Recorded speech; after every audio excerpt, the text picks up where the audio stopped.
I was supposed to marry him in 3 days, until I heard what he really wanted, once revenge romance. The message that shattered everything. The champagne glass slipped from Emma's fingers before it hit the marble floor.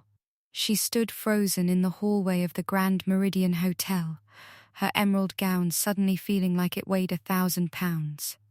Through the half-open door of Suite 1847, she could see them, her fiancé Marcus with his arms wrapped around someone she knew too well. Her sister, her own sister Sophia. God, I can't wait until this wedding is over, Marcus whispered, his voice dripping with something Emma had never heard before, contempt. 3 more days and we can finally be together. Really together. Sophia laughed, that same musical laugh Emma had always envied. You're terrible. She actually thinks you love her. Love her? Marcus scoffed. I love her father's company. I love the shares I'll get after the merger. Emma's just convenient. The words hit Emma like physical blows. Each syllable carved deeper into her chest, stealing her breath, her faith, her entire future in one brutal conversation. She should have run, should have screamed, should have burst through that door and confronted them both. Instead, Emma stood paralyzed, listening to the 2 people she loved most in the world dissect her like she was nothing more than a business transaction. The perfect fade crumbles. Welcome to Heartbound Ashes. Don't forget to like and subscribe to the channel. 24 hours earlier, Emma had been the happiest woman in Manhattan. She'd spent the morning at the bridal boutique with Sophia, laughing over champagne while her sister helped her choose between 2 veils. Marcus had surprised her with roses at her office, 24 white ones, her favorite. Her father had squeezed her hand at dinner and told her how proud he was, how Marcus was the son he'd always wanted. Everything was perfect. Emma had met Marcus Caldwell 2 years ago at a charity gala. He was charming, successful, devastatingly handsome, with those steel grey eyes and that confident smile. He'd pursued her relentlessly. Flowers, surprise weekend trips, handwritten notes that made her heart flutter. Sophia had been her biggest cheerleader. He's perfect for you, Em. Don't let him get away. Now Emma understood why. She forced herself to keep listening, her body pressed against the cold hallway wall, her carefully styled hair coming loose as she trembled. What about the prenup? Sophia asked.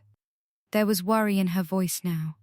Already handled, Marcus said smoothly. My lawyer found a loophole. The infidelity clause works both ways. If Emma cheats, she gets nothing. And guess what arrives at her apartment tomorrow morning? No. Sophia's voice held mock horror and genuine delight. You didn't. Photos. Very convincing ones. Her assistant Jonathan is very photogenic, and very grateful for the 20,000 I paid him. Emma's stomach lurched. Jonathan, her loyal assistant of 3 years, had sold her out. For money. So she'll look like the cheater, Sophia breathed, and you'll get everything. Everything, Marcus confirmed.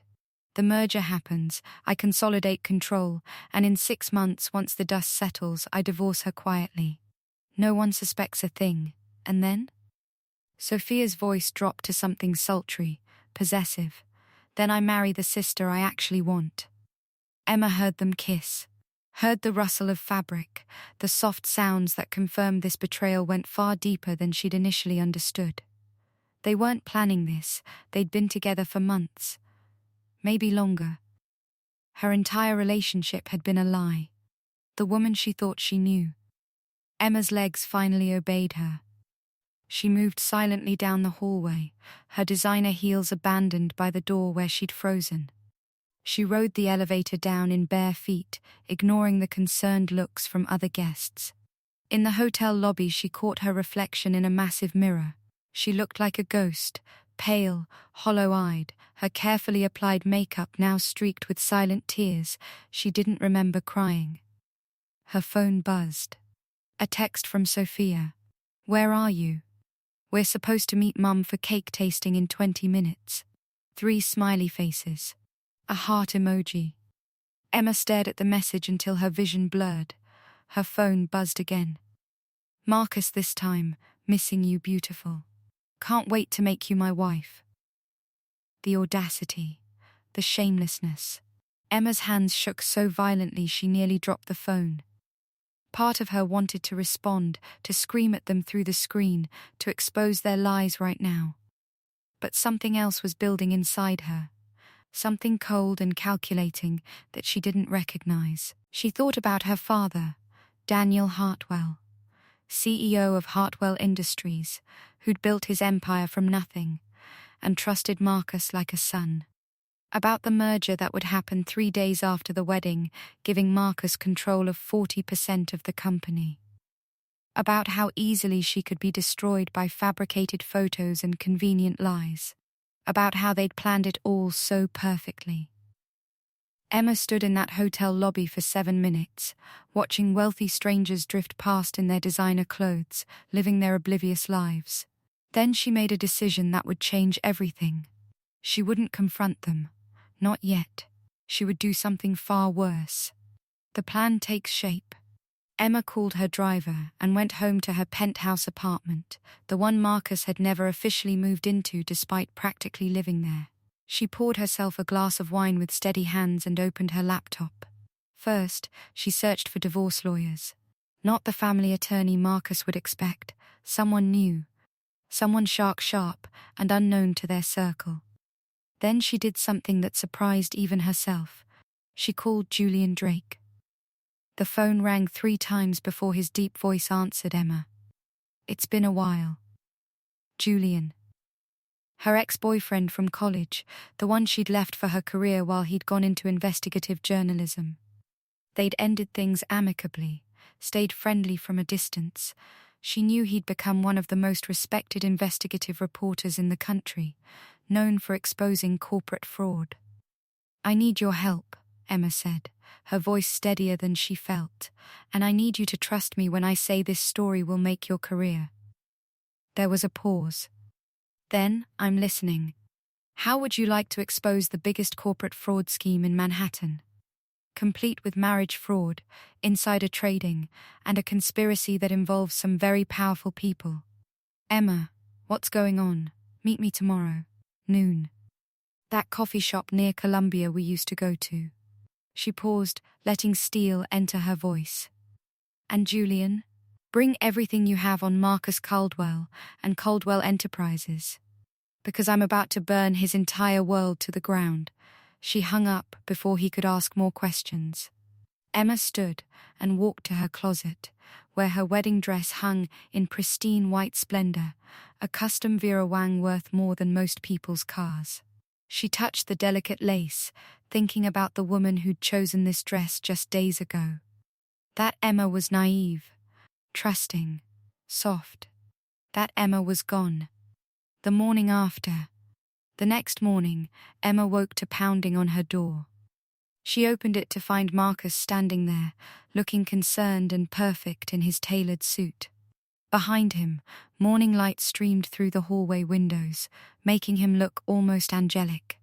Baby, where were you last night? I was worried sick. He pulled her into his arms, and Emma let him, feeling his heartbeat against her cheek, the same heartbeat that belonged to her sister. I wasn't feeling well, she said softly. Wedding nerves, I guess. Marcus pulled back, studying her face with those grey eyes that had once made her weak. You sure that's all? Emma smiled, the same trusting smile she'd given him for 2 years, just pre-wedding jitters. You know how it is. He kissed her forehead. 2 more days, and you'll be Mrs. Emma Caldwell. Then we'll never be apart. That's what I'm counting on, Emma thought. Actually, she said, maintaining her innocent expression, I was thinking, maybe we should move up the merger? Why wait until after the wedding? Let's do it tomorrow. A surprise for my father, his wedding gift, seeing his 2 favorite people united in business before we're united in marriage. She watched Marcus's face carefully. For just a split second, something flickered across his features, calculation, greed, triumph, before his loving mask slipped back into place. "That's brilliant," he said slowly. "But are you sure your father will go for it?" "He'll do anything I ask," Emma said truthfully. "Especially if I tell him it's what I want more than anything, that I can't wait to officially make you part of the family." Marcus's eyes gleamed. "You're amazing, you know that." "I know," Emma said, standing on her toes to kiss him. She tasted lies on his lips and didn't flinch. As soon as Marcus left, Emma's phone buzzed. "Unknown number. The photos are being delivered to your apartment at 3 p.m. Make sure you're not home. J. Jonathan," her assistant, warning her. Emma stared at the message, then typed back, "Thank you for the heads up. I won't forget this." She meant it in ways Jonathan couldn't possibly understand. At exactly 11:45 am, Emma walked into the small coffee shop near Columbia University, where she and Julian used to spend countless hours debating journalism ethics and drinking terrible coffee. Julian was already there, looking older, but still familiar with his dark hair and intense eyes. He'd spread documents across the table, his laptop open beside them. "Emma." He stood, and for a moment they just looked at each other. "You look different?" She slid into the booth across from him. "That's because I am." Julian gestured at the documents. "I did some preliminary research last night after your call." "Emma, if even half of what I'm seeing is true, Marcus Caldwell isn't just a fraud. He's dangerous." "Tell me everything," Emma said. And as Julian laid out the evidence, shell companies, offshore accounts, suspicious mergers, a pattern of targeting wealthy women, Emma felt the last remnants of her old self dissolve. "There's one more thing," Julian said carefully. "Your sister Sophia. She's been receiving wire transfers from one of Marcus's offshore accounts for 6 months. $50,000 a month." Emma's hands clenched under the table, but her face remained calm. "How far back does this pattern go?" 3 ex-girlfriends. All wealthy.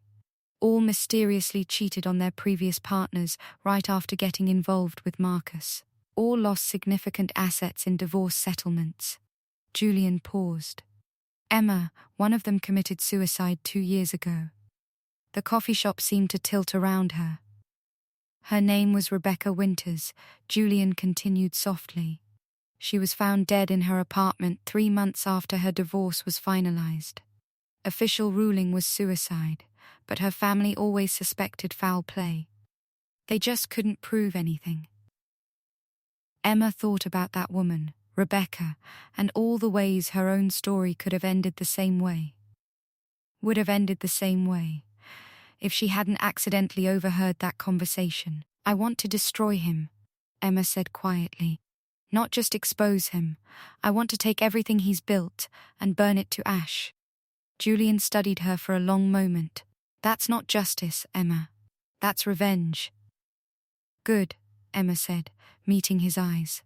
"Because that's exactly what I want." What will Emma do with this information? Can she pull off the ultimate revenge before Marcus destroys her first? And what role will Julian play in her dangerous game? Heartbreak and Reven the trap as Emma left the coffee shop with Julian's evidence burning a hole in her designer handbag. 3 ex-girlfriends. 6 months of payments to her own sister. A dead woman named Rebecca who trusted the wrong man. She had 48 hours until her wedding. 48 hours to dismantle Marcus Caldwell's entire existence. Her phone buzzed as she walked toward her car. "Marcus, had lunch with your father. He's so excited about tomorrow. You're making me the happiest man alive." Emma's jaw clenched. Tomorrow. The merger. Marcus thought he was getting everything he'd schemed for. Control of Hartwell Industries, access to billions, and a convenient wife to discard once the paperwork was signed. He had no idea she was about to flip the script entirely. She texted back, "Can't wait to be your wife." "See you at dinner tonight?" His response was immediate. "Wouldn't miss it." "Love you." Emma stared at those 2 words until they blurred. "Love you." How many times had he said that while planning her destruction? How many times had those words tumbled from his lips while he was tangled up with Sophia? The thought of her sister sent a fresh wave of rage through Emma's chest. Sophia, who'd held her hand through their mother's death. Sophia, who'd been her maid of honor at this sham of a wedding. Sophia, who'd looked her in the eye every single day while betraying her in the worst possible way. The unwanted package at exactly 3 p.m., Emma's doorbell rang. She'd made sure to be home, despite Jonathan's warning. She wanted to see exactly what Marcus had planned. The delivery man handed her a thick manila envelope. "Sign here, please." Emma's signature was steady. She closed the door and walked to her dining table, the same table where Marcus had proposed 6 months ago, with candlelight and champagne and promises that tasted like poison now. Inside the envelope were photographs. Dozens of them. Emma and Jonathan, her assistant, in what appeared to be compromising positions. Emma leaning close to him at her desk, Emma touching his arm at a work dinner, Emma entering his apartment building late at night. The images were professionally doctored, convincing enough to ruin her reputation, destroy her father's trust, and give Marcus exactly what he needed for the prenup's infidelity clause. The last photo made Emma's blood run cold. It showed Emma and Jonathan kissing passionately outside a hotel, except Emma had never kissed Jonathan. Had never been to that hotel. The woman in the photo looked like her. Same hair, same build, same dress Emma owned, but it wasn't her. Marcus hadn't just paid Jonathan for cooperation. He'd hired someone to impersonate her. Emma's hands shook as she spread the photos across the table. This was beyond fraud. This was calculated, methodical destruction. If these photos went public before she could act, everything would be over. Her phone rang. "Unknown number." "Don't hang up." Jonathan's voice came through, panicked and desperate. "Emma, I'm so sorry. I didn't know what he was planning. I thought he just wanted insurance, leverage, something to protect himself. I didn't know about the impersonator. I didn't know he'd go this far, but you still took his money," Emma said, her voice ice cold. "I did. And I'm going to burn in hell for it." Jonathan's voice cracked. "My daughter needs surgery. 20,000 covered half of it. I convinced myself I was just helping with some photos, nothing serious. Then I saw what he really had planned and where are the original files?" Emma interrupted. Silence. "Then, what? The original unedited photographs. Where are they?" "Marcus has them. On his personal laptop." "But Emma, that thing is locked down tighter than Fort Knox. You'll never. Does he keep it at his office or his apartment?" Another pause. "His apartment. Hidden safe behind the Rothko painting in his study." "But Emma, you can't. The combination? I don't know it. I swear to God, I don't know it." Emma closed her eyes, thinking fast. Marcus's apartment. She'd been there hundreds of times, but he'd always been cagey about that safe. Said it contained important business documents he couldn't risk losing. Now she knew what it really contained. Evidence of all his previous schemes. All his victims. "Jonathan," Emma said carefully, "how much do you love your daughter? More than anything in this world. Then help me destroy the man who's been using both of us. Help me, and I'll make sure your daughter gets the surgery she needs. The best doctors. Full coverage. And you'll never have to see Marcus Caldwell again." She heard Jonathan's breath hitch. "What do you need?" "Dinner with the devil that evening." Emma dressed carefully for dinner with Marcus. A red dress, his favorite. Diamond earrings he'd given her for their anniversary. Hair styled perfectly, makeup flawless. She looked like the trusting fiancé he expected. She felt like a loaded weapon. Marcus had chosen La Bernardine, one of Manhattan's most exclusive restaurants. He stood when she arrived, kissing her cheek, pulling out her chair like the perfect gentleman. "You look stunning," he murmured. "Thank you." Emma settled into her seat, accepting the wine he'd already ordered. She took a small sip, then set it aside. She needed her mind razor-sharp tonight. "I talked to your father about moving up the merger," Marcus said, his eyes gleaming with barely suppressed excitement. He was surprised, But when I explained it was your idea, that you wanted to bind our families together before the wedding, he agreed immediately. Emma, tomorrow morning, we'll sign the papers. By noon, I'll officially be part of Hartwell Industries. I can't wait, Emma said, and meant it in ways he couldn't imagine. Marcus reached across the table to take her hand. You've made me so happy, Emma. I know I don't say it enough, but you're everything I ever wanted.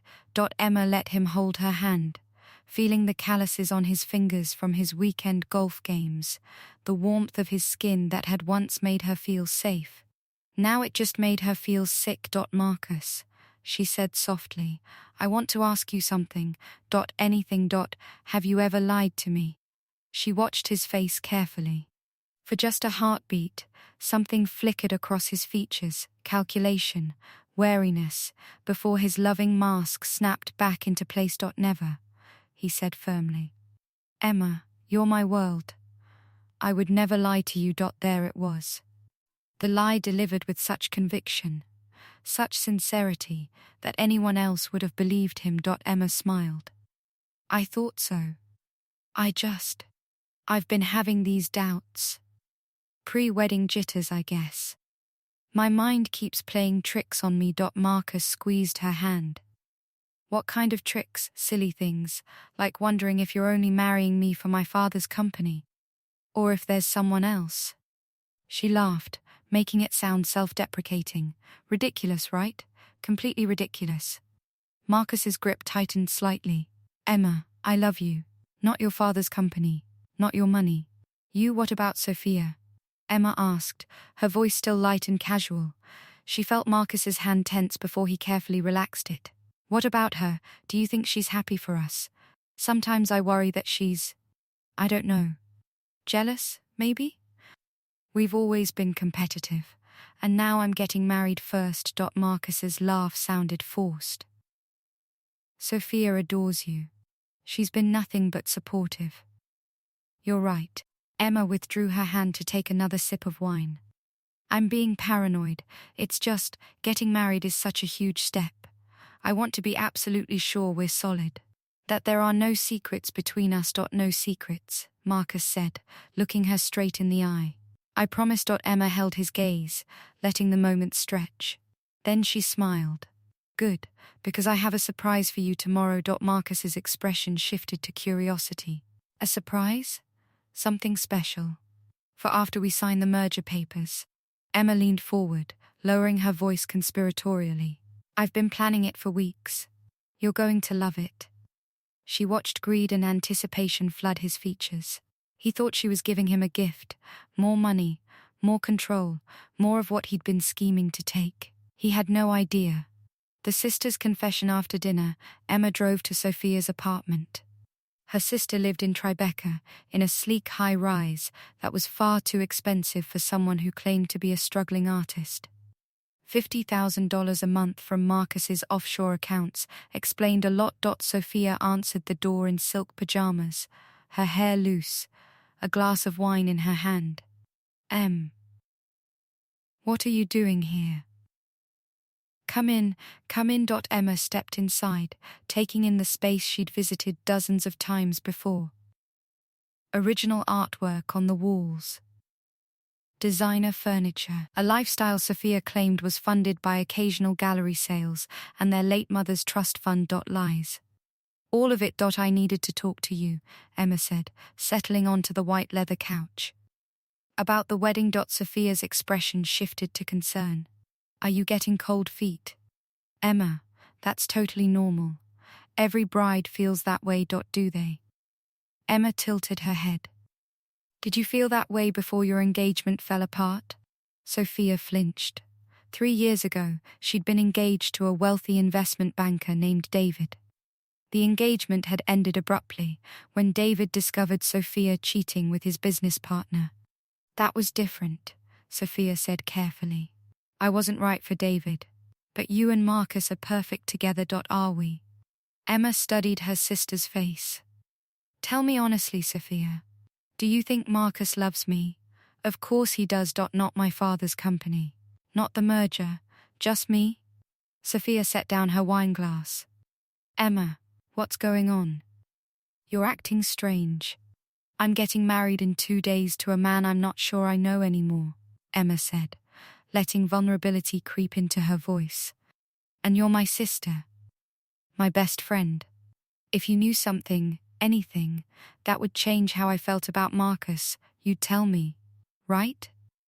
She watched Sophia's face carefully, watched the war play out across her features, guilt, fear, calculation, and something that might have been genuine regret. Emma, Sophia started, her voice unsteady. Yes.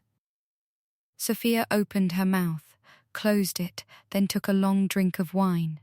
When she spoke again, her voice was firm. Marcus loves you. He's a good man. You're going to be happy together. The lie settled between them like a stone dropping into water. Emma stood slowly. You're right. I'm just being silly. She moved toward the door, then paused. Oh, I almost forgot. Marcus and I are doing something special tomorrow. After the merger signing. A surprise celebration. Can you come to his apartment around 2 p.m? I want you there. Sophia's face went carefully blank. His apartment? Yes. Is that a problem? No, of course not. I'll be there. Emma smiled. Perfect. See you tomorrow, sis. She left before Sophia could ask more questions. In her car, Emma sat for a moment, hands gripping the steering wheel. Her sister had just looked her in the eye and lied. Had chosen Marcus over her own blood. Emma thought about their childhood, Sophia teaching her to ride a bike, Emma helping Sophia with her homework, the two of them crying together at their mother's funeral. All those memories felt contaminated now, like spoiled food she'd been feeding on without realizing. Her phone buzzed. Julian, got the information you asked for.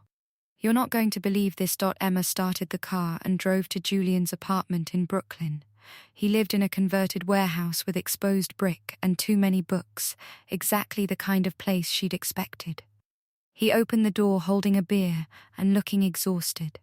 Come in. You'll want to sit down for this. Julian's dining table was covered with documents, photographs and printouts. He gestured to the organized chaos. Marcus Caldwell isn't his real name. Emma felt the floor shift beneath her. What? He was born Marcus Devlin.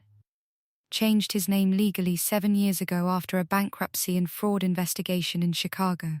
The investigation was dropped due to lack of evidence, but 3 people who'd invested with him lost everything.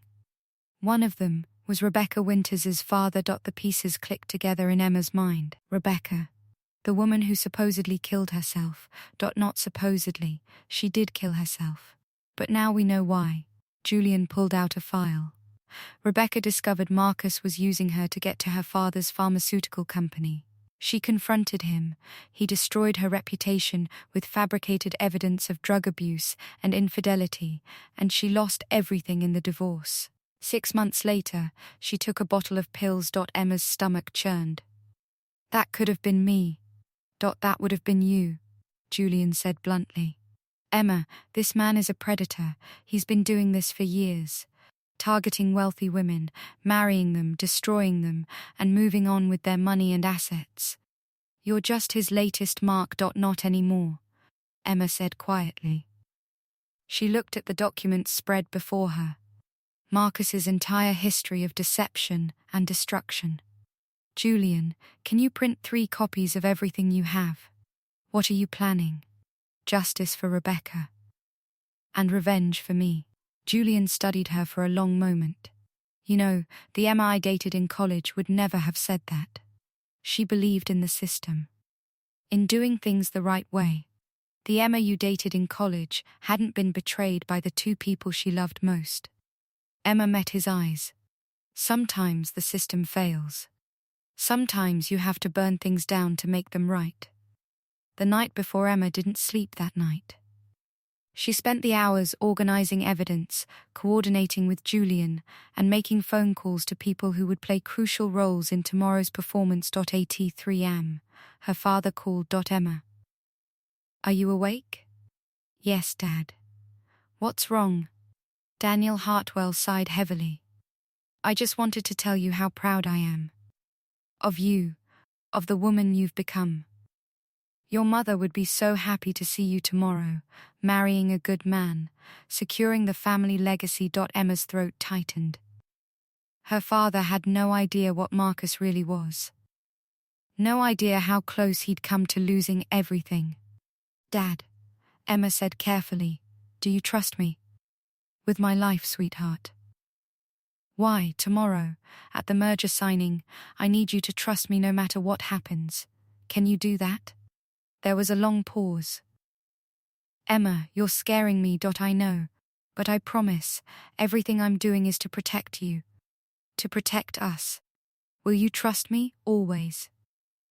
Daniel said finally. Always. After they hung up, Emma walked to her window and looked out at Manhattan's glittering skyline. Somewhere out there, Marcus was sleeping peacefully, dreaming of his victory.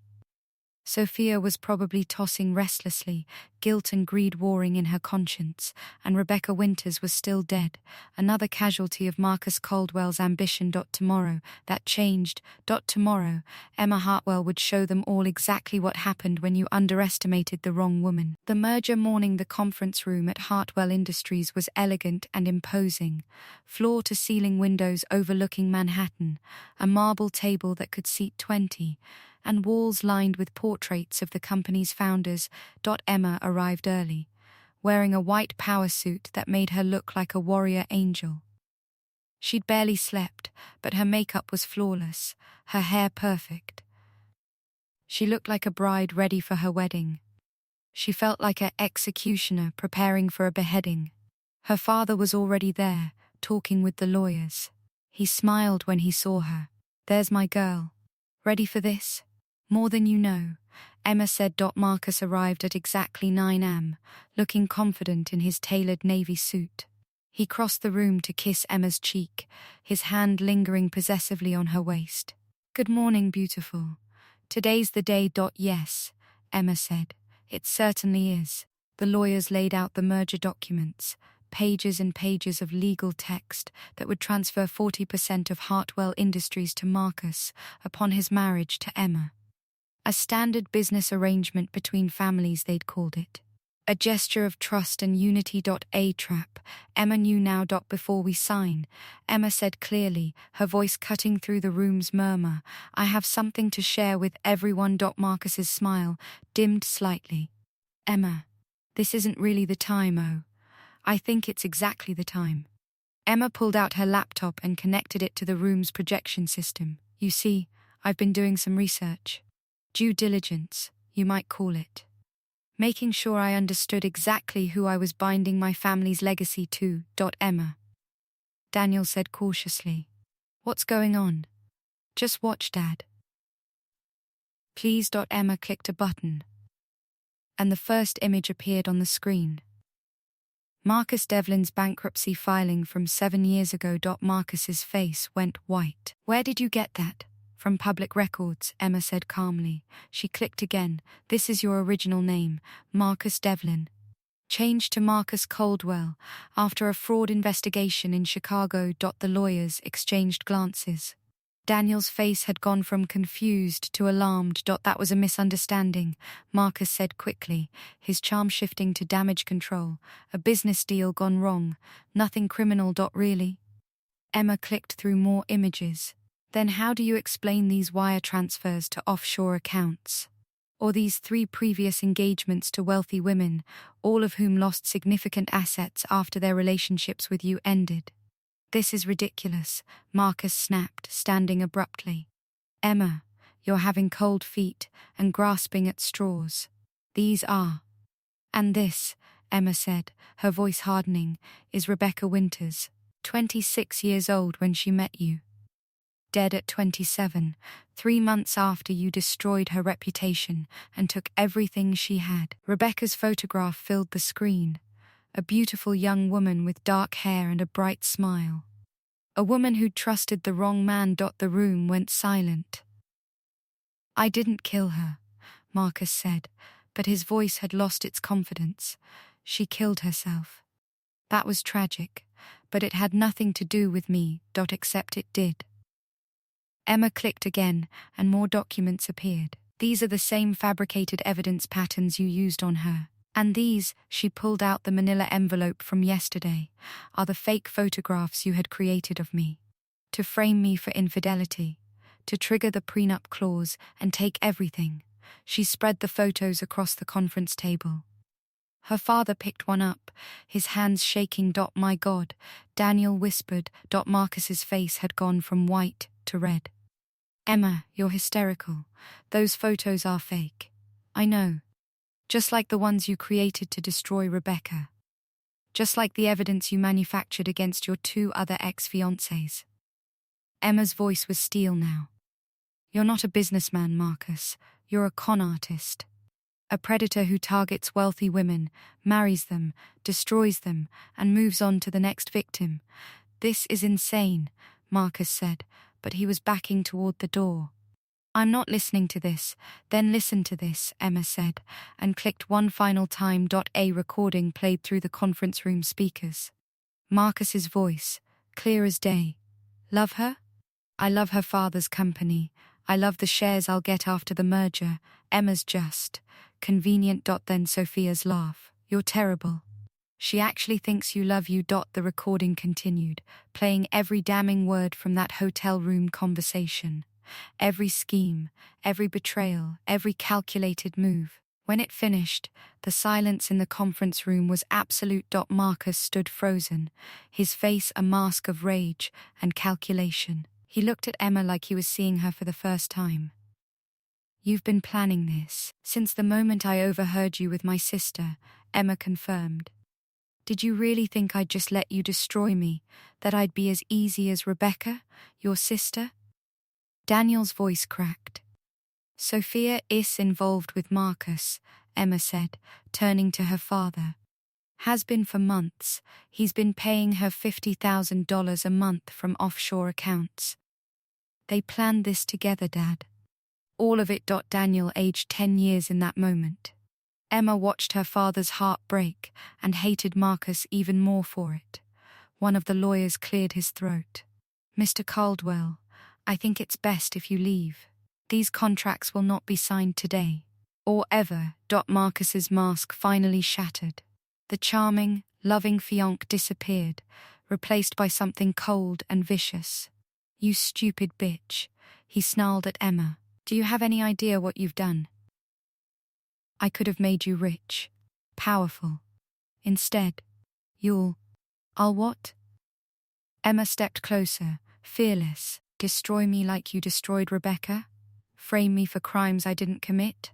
Sorry, Marcus, you're too late. Copies of all this evidence have already been sent to the SEC, the FBI, and every major news outlet in Manhattan. By tomorrow morning, your face will be on every television screen in the country. Marcus lunged toward her, fury transforming his handsome features into something ugly. He didn't make it 3 steps. Julian emerged from where he'd been waiting in the hallway, along with 2 police officers. Marcus Devlin, also known as Marcus Caldwell. One officer said, "You're under arrest for fraud, extortion, and conspiracy to commit identity theft." As they cuffed him, Marcus looked at Emma with pure hatred. This isn't over. Yes, Emma said calmly. It is. They dragged him away, still shouting threats and accusations. When the conference room door closed, Emma finally let herself breathe. Her father pulled her into his arms, and she felt him shaking. I'm so sorry, Daniel whispered. I should have seen it. Should have protected you. You couldn't have known, Dad. He was good at this. Emma pulled back. But he forgot one thing. What's that? Emma smiled, cold and victorious. He forgot that Hartwell women don't break. We burn things down and build them back better, but Marcus's arrest is only the beginning. Emma still has to face her sister. And the revenge she's planned for Sophia might be even more devastating. The final chapter unfolds in part